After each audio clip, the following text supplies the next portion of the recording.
My name is Calloway Nash, and I am 38 years old. 7 years ago, on the worst night of my adult life, my parents told me to leave their house. Not tomorrow, not after I'd figured something out. That night, with a garbage bag of clothes and $43 in my checking account, and a job I no longer had as of 4 hours earlier. My mother said she couldn't support someone who couldn't support themselves. My father said nothing, which was its own kind of answer. My younger sister Bree stood in the hallway holding a mug of tea and watched me zip up the garbage bag. I left. I didn't sleep in my car. I want to say that right away, because this story could go in that direction and it doesn't. I called the one person I knew would answer at 11 o'clock on a Thursday night without asking questions first. That was my great-aunt Josephine.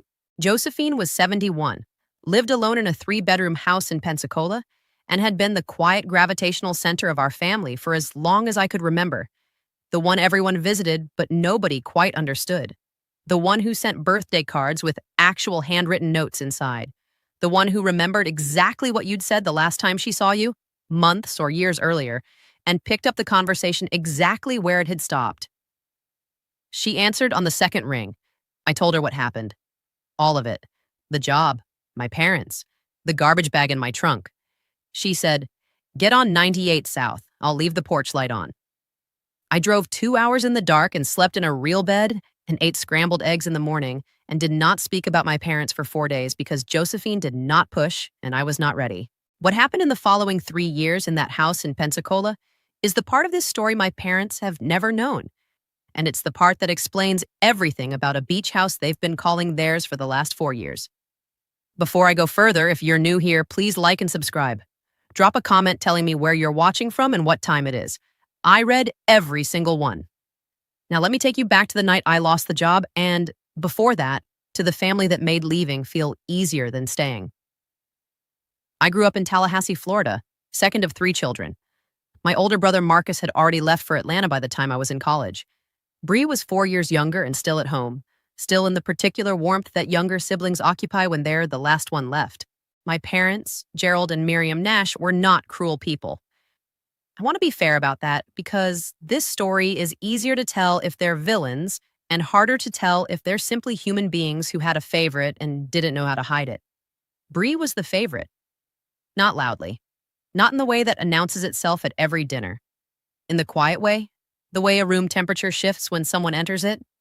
Bree entered every room and the temperature went up a degree, and I entered the same rooms for 26 years and nobody noticed the thermostat.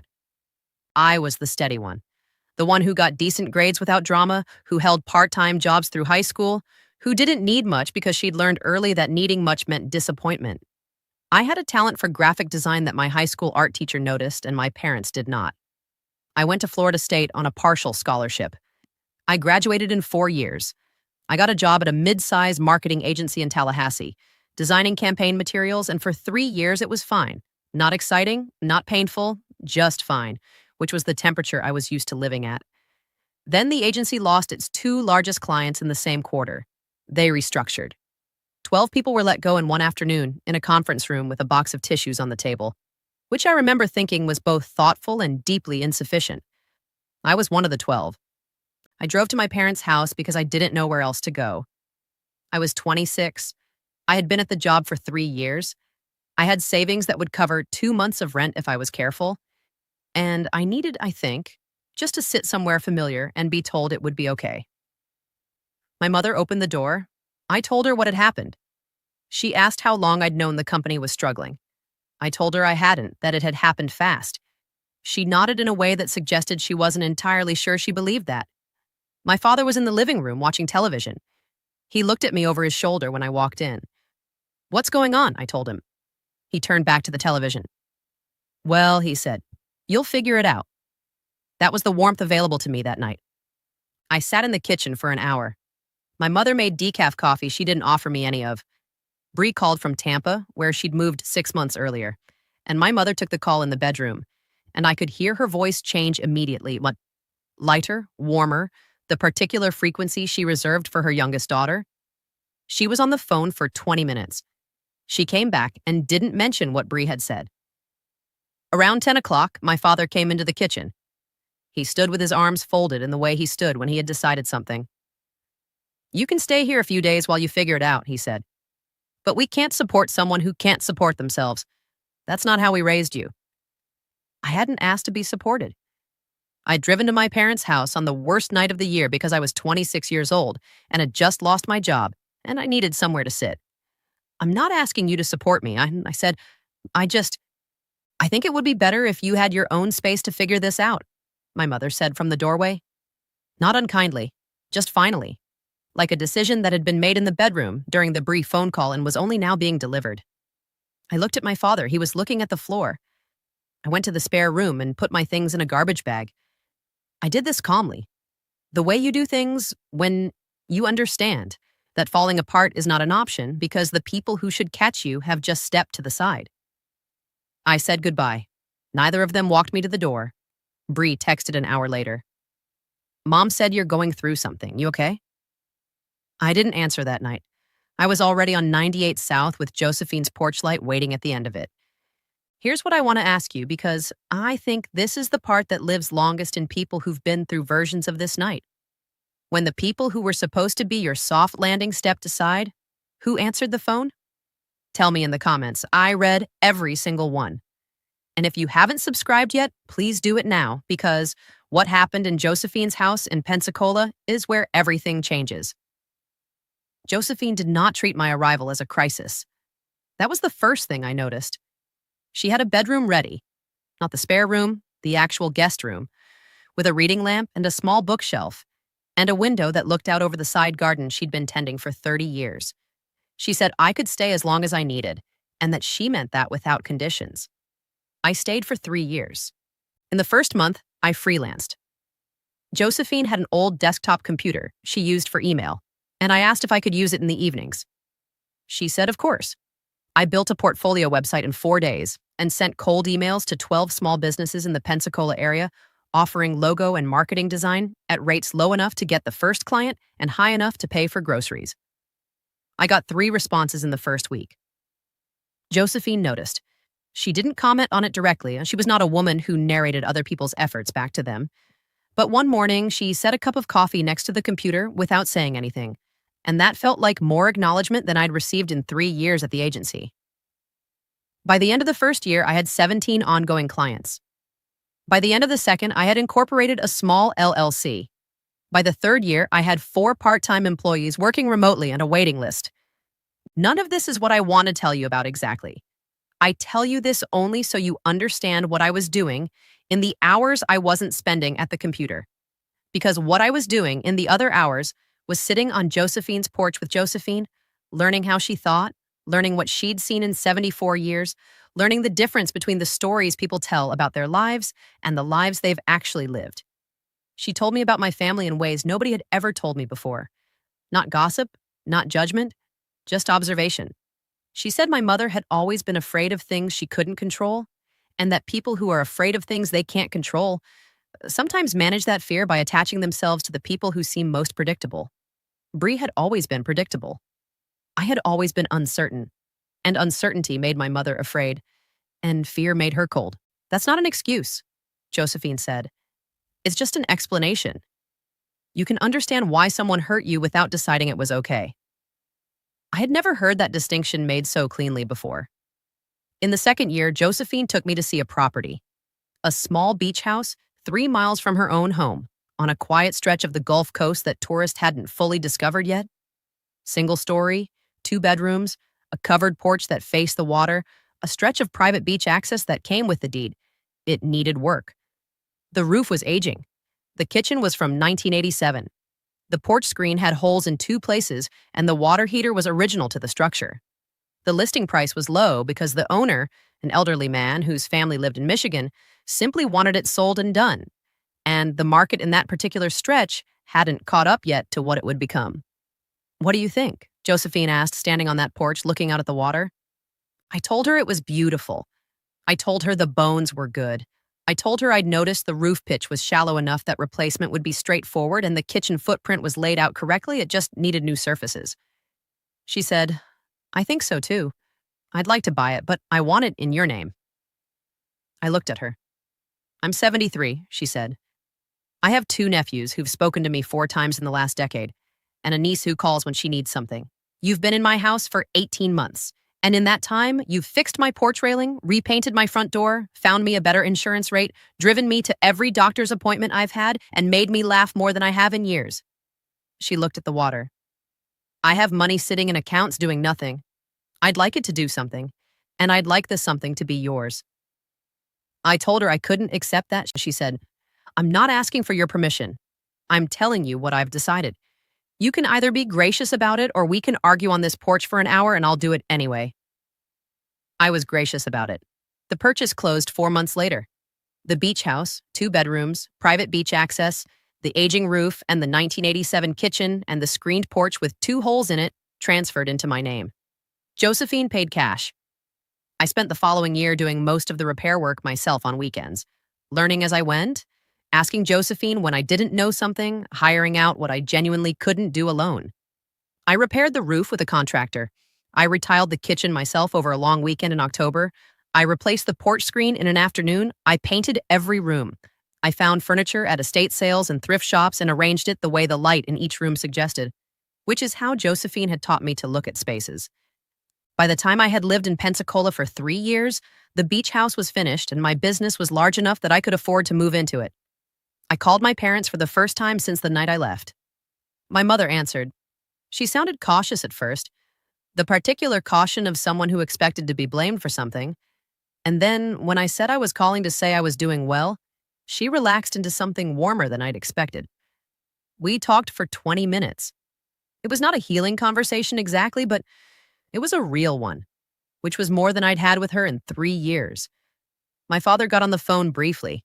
He asked how things were going. I told him well. He said good. That was the whole of it. I did not tell them about the beach house. I want to be honest about why. It wasn't strategy. It wasn't punishment. I simply wasn't ready to have the beach house become part of the conversation I had with my family because the beach house had been built in the years when my family wasn't part of my life, and mixing those 2 things felt like it would make each of them smaller. The beach house was mine. It was Josephine's gift. It was 3 years of scrambled eggs and porch conversations and learning how to be a person who showed up for herself. I wasn't ready to share it with people who hadn't shown up for me. So I kept it separate. I kept my life in Pensacola separate. I rebuilt a surface relationship with my parents, which was more than nothing, and I did not lie to them. I simply did not offer. For 2 years, that worked. Then Josephine died. She was 76. It was her heart, which had been unreliable for the last year in ways she had managed without excessive alarm and without excessive denial, the way she managed most things. She passed on a Tuesday morning in the house she'd lived in for 40 years, and I was there, which I am grateful for in a way I don't entirely have language for yet. Her will was simple. Her house and its contents went to a local historical society she'd supported for decades. Her savings, what remained of them after the beach house purchase, and her own living expenses were split among several causes she'd cared about. She left me her grandmother's ring, a set of cookbooks with her handwritten notes in the margins, and a letter. The letter said that she had watched me become someone she was proud to know. Not someone who had recovered from a bad night, but someone who had used a bad night the way good materials get used, to build something that lasts. She said she hoped I would spend my whole life on that porch, watching the water, and that if I ever found someone worth sharing it with, I should let them in without making them earn it the way I had always made people earn things. That last line has stayed with me. I flew to Tallahassee for the memorial. My parents were there. Bree flew in from Tampa. Marcus came from Atlanta. We stood together in a way that families stand at funerals, close enough to look like a unit, far enough apart to show the actual distance. My father mentioned at the reception that Josephine had always been a character. He said it with the particular fondness people have for relatives who existed slightly outside the main story. My mother said she wished she'd stayed in better touch. I didn't say anything. What was there to say? Josephine had stayed in better touch with me than anyone in my family ever had. She had answered on the second ring on the worst night of my life. That was all I needed her to have done. And she had done it, and then done 40 other things on top of it. I flew back to Pensacola 3 days later. Here's what I want to ask you, because I think it's the question underneath everything else in this story. Have you ever had someone in your life who showed you, by simply being themselves, what love without conditions actually felt like? The kind of love that doesn't require you to earn it back, doesn't require you to perform, doesn't keep score? Tell me in the comments. Because those people are rare, and I think we don't name them often enough. Now let me tell you how my family found the beach house. It was Bree who found it, which is almost funny in retrospect. She'd been in Tampa for 7 years, working in hotel management, and had been looking, she told me later, for somewhere to take her kids for a summer week. Something more personal than a rental. Somewhere with a real kitchen and a porch and access to the water. She'd been searching short-term rental listings on a beach house platform, filtering by Gulf Coast access and 2 bedrooms, and my property had come up in the results because I'd listed it briefly the previous spring to test the rental market before deciding I didn't actually want strangers in it. My name was on the listing. My full name. Calloway Nash. Bree had called me before she'd said anything to our parents, which I appreciate. She called on a Wednesday evening and said, "Is that your house? The one on the Gulf?" I told her it was. There was a pause. "How long have you had it?" "About 4 years," I said. Another pause. "Mom and Dad don't know?" "They don't," I said. Bree was quiet for a long moment. Then she said, "Can we come? For a week this summer? The kids have never seen the Gulf properly." I said yes. I want to tell you about that week because it's the center of this story, and I don't want to rush past it. My parents arrived on a Friday afternoon in June. I was on the porch when their car turned into the drive. My mother got out first, looked at the house, looked at the porch, looked at the water, and her face did something I had not seen it do in a very long time. It softened. Not performed warmth. Not the managed emotion my mother usually presented. Just softened. The way a person's face softens when they see something genuinely beautiful and have no time to compose themselves before it registers. My father came around the car and stood beside her. He looked at the house. He looked at the beach access. He looked at the porch where I was standing with a glass of iced tea in my hand, in a house I had repaired and painted and filled with furniture found at estate sales, in a life that had been built entirely outside the frame of anything he'd provided or even witnessed. "This is yours?" he said. "This is mine," I said. He nodded once, slowly, the way men of his generation nod when they need a moment to put something somewhere. Bree's kids ran past all of us toward the water, and the tension broke. The way tension breaks when children don't know it exists. We had a week. I want to be careful about how I describe that week because I think it would be easy to make it into something it wasn't. A reconciliation, a triumph, a scene where everything gets said and everyone understands. That's not what it was. It was a week of meals on the porch and kids in the water, and my mother slowly, over several days, asking questions about the house, when I'd bought it, how I'd fixed the roof, where I'd found the kitchen table. I answered all of them. I told her about Josephine's role without dramatizing it, just factually. Josephine had purchased it and put it in my name, and I had spent a year repairing it. My mother looked at the kitchen table I'd told her I'd found at an estate sale, and she was quiet for a moment, and then she said, "She always saw you better than we did." I didn't say anything. "I don't mean that as a criticism of myself," my mother said, which was the most honest thing I'd ever heard her say about herself. "I just mean it's true." My father and I had one real conversation on the last evening, sitting on the porch after everyone else had gone to bed. He'd had one beer, which was usually when he was most willing to say actual things. "Your aunt did right by you," he said. "She did," I said. "We should have." He said it to the water, not to me. Not an apology. My father doesn't make apologies in direct sentences. He makes them in admissions, quietly to the middle distance. But I understood it for what it was. "I know," I said. "You landed on your feet," he said. "I had help," I said. "But yes." He nodded. We sat there for a while. The water was very dark and very quiet, and the porch light attracted small insects, and somewhere down the beach someone had a fire going and you could smell it faintly. "I'm proud of you," he said, still to the water, still in that middle distance way. But he said it. I let it land. I didn't qualify it, didn't thank him with the particular flatness I might have used years earlier, didn't point out the 7 years of context that made the sentence complicated. I just let it be what it was. A man who was not good at this, saying a true thing in the only way he knew how to say it. "I know," I said again, which was the kindest answer I had. They left on Saturday morning. My mother hugged me at the car longer than usual. Bree mouthed thank you over my mother's shoulder.